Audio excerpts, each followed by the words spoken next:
Guidance bye YGS। So students, आज हम पढ़ने वाले हैं बैक्टीरियोफेज की लाइफ साइकिल। बेसिकली जैसे कि प्रीवियस वीडियो में मैंने आपको बताया था कि किस तरीके से बैक्टीरियोफेज का जो स्ट्रक्चर होता है वो मेंटेन होता है, कि उसका एक एक पार्ट प्रॉपर फंक्शनिंग कर रहा होता है ताकि वो बैक्टीरियल सेल में पेनिट्रेट कर सके। अगर अभी तक आपने मेरे स्ट्रक्चर ऑफ वायरस की वीडियो नहीं देखी है तो अभी जाकर देखें ताकि इसको समझना आपके लिए बहुत इजी हो। चलिए अब हम चलते हैं लाइफ साइकिल की तरफ। बेसिकली बैक्टीरियोफेज की जो लाइफ साइकिल होती है वो हमारे पास होती है दो डिफरेंट तरह की लाइफ साइकिल्स होती हैं। एक होती है हमारे पास लाइटिक लाइफ साइकिल, जो कि अभी हम इस वीडियो में डिस्कस करेंगे, और एक होती है लाइसोजेनिक, जो हम आगे जो है वो इंशाल्लाह नेक्स्ट वीडियो में जो है वो उसको डिस्कस करेंगे। चलिए लाइटिक की तरफ चलते हैं। लाइटिक बेसिकली हमारे पास जो होता है ना वो लाइसिस से निकला है। लाइसिस मतलब टूट जाना।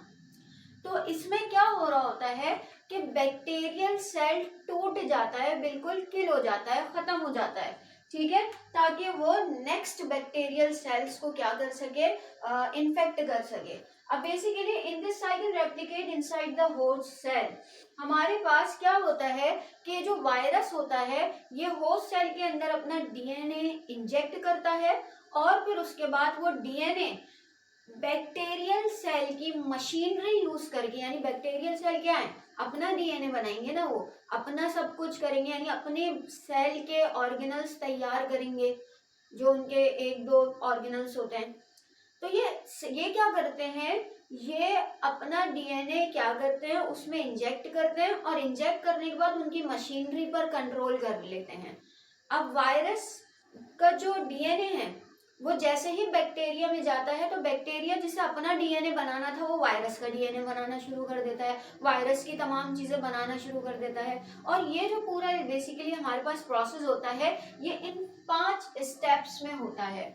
अब उन 5 स्टेप में सबसे पहले आती है फेज अटैचमेंट, कि ये अटैच कैसे होते हैं। वही बात है कि इसमें स्ट्रक्चर आता है हमारे पास, जो मैं बड़े डिटेल में बता चुकी हूँ, तो यहाँ मैं जो हूँ स्ट्रक्चर को इतना ज्यादा डिटेल में नहीं बताऊंगी। बेसिकली हमारे पास क्या है, यहाँ पर आपके पास क्या होती है, बेस प्लेट, जो मैंने प्रीवियस वीडियो में बताया था आपको कि बेस प्लेट में हमारे पास क्या होते हैं, पिन्स मौजूद होती हैं, और वो जो पिन होती हैं वो क्या करती है, बैक्टीरियल सेल में पेनिट्रेट हो जाती हैं, ठीक है, उसको। और ये जो टेल फाइबर्स होते हैं, इन टेल फाइबर भी क्या हो जाते हैं, बेसिकली अटैच हो जाते हैं, क्योंकि इनमें वो रिसेप्टर्स, खास रिसेप्टर्स होते हैं जो कि बैक्टीरियल सेल की सरफेस में होते हैं। बेसिकली उनके साथ ये क्या करते हैं, अटैच हो जाते हैं, ठीक है भाई। अब क्या हुआ, ये अटैच हो गए, बिल्कुल कंबाइनली इनका इंटरेक्शन हो गया। अब जैसे ही इनका इंटरेक्शन हुआ नेक्स्ट स्टेप आता है।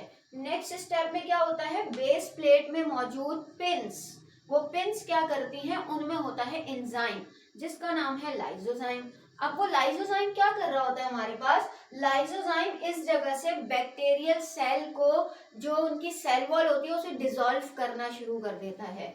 जैसे ही बैक्टीरियल सेल डिसॉल्व होती है, ये अपनी कॉन्ट्रेक्टाइल शीट के थ्रू, जो कॉन्ट्रेक्टाइल शीट है यहाँ पर जो ट्यूब के ऊपर है, वो कॉन्ट्रैक्शन में आती है, जिससे ट्यूब में क्या होता है कि ये जो वायरस है यहाँ पर किस में हमारे पास, ये जो कैप्सुमर के अंदर है, ये जो हेड के अंदर डीएनए होता है, जीनोम होता है, ये क्या करता है, बेसिकली ये कॉन्ट्रैक्टाइल शीट के कॉन्ट्रैक्शन की वजह से इस ट्यूब के थ्रू कहाँ पेनिट्रेट होता है, बैक्टीरियल सेल में।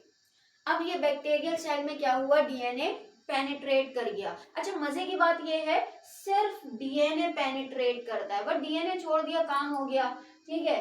अब बाकी जितना भी पार्ट है वो बाहर ही रहता है, जो कि हमारे पास घोस्ट कहलाता है, ठीक है।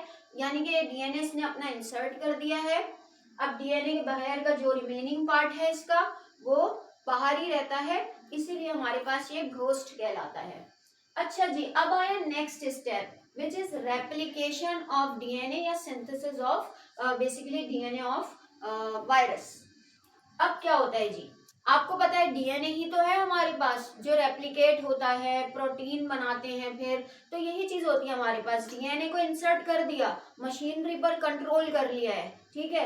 अब क्या करना है, अब ये बजाय बैक्टीरिया के डीएनए बनाने के वायरस कंट्रोलिंग सिस्टम संभालता है और अपने डीएनए अपने प्रोटीन बनाना शुरू कर देता है। अब जैसे ही इसके प्रोटीन बनना स्टार्ट हो जाते हैं, ये अपना कैप्सुमर बनाता है, हेड बनाता है, टेल बना, यानी कि इसके जो 3 पार्ट होते हैं ना, हेड और टेल और ये जो फाइबर होते हैं, बेस प्लेट होती है, ये तीनों पार्ट्स बनाना शुरू कर देता है। ठीक है भाई। अब इस स्टेज पर ये सारी रेप्लिकेशन ही चलती रहती है, बनाता रहता है जितने हो सकते हैं।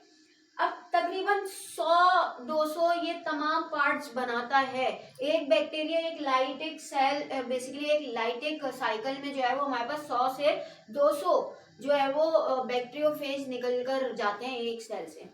अच्छा जी, अब क्या होता है, next is basically the maturation, जिसे हम असेंबलिंग भी कहते हैं।